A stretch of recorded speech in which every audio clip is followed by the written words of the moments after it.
Hi எல்லோருக்கும் வணக்கம். Welcome to my channel. இன்றைக்கி வெள்ளிக்கிழமைங்கிறதுனால கோயிலுக்கு போயிட்டு வீட்டுக்கு வரதுக்கு நேரம் ஆயிடுச்சு. வீட்டுக்கு வந்தவொடனே எல்லாம் பசியில் ஹஸ்பண்டு பசங்கள்லாம் வெயிட் பண்ணிகிட்டு இருந்தாங்க. சரி ஓகே பஜ்ஜி போடலான்னு சொல்லிட்டு வந்ததும் பஜ்ஜி போடுறதுக்கான வேலையை ஸ்டார்ட் பண்ணிட்டேன். நான் கடலை மாவு வீட்டில் அரைச்சி ஸ்டாக் பண்ணிக்குவேன். எப்போ ஏதாவது சாம்பார் அந்த மாதிரி செய்ய தொட்டுக்கு ஏதாச்சும் இல்லைன்னா அப்பப்போ வெங்காயம் இருந்தால் கூட நான் எடுத்து பஜ்ஜி போட்டுக்குவேன்.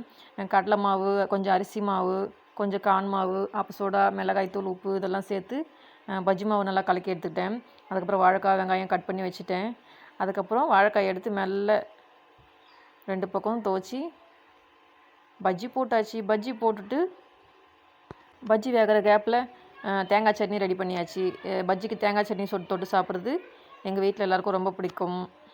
பஜ்ஜி ரெடியானதும் பசங்களுக்கு ஆளுக்கு 2 வச்சு கொடுத்துட்டேன். பசங்க சாஸ் தொட்டு சாப்பிட்டாங்க.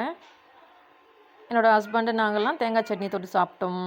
யார் என்ன மாதிரியே பஜ்ஜி மாவு வீட்டிலே ரெடி பண்ணி வச்சு அப்பப்போ இந்த மாதிரி பண்ணிப்பேன்னு சொல்லிட்டு சொல்லுங்கள். இந்த வீடியோ பிடிச்சிருந்தா லைக் பண்ணுங்கள், ஷேர் பண்ணுங்கள், சப்ஸ்கிரைப் பண்ணுங்கள், கமெண்ட் பண்ணுங்கள். நெக்ஸ்ட் வீடியோவில் பார்க்கலாம். பாய்.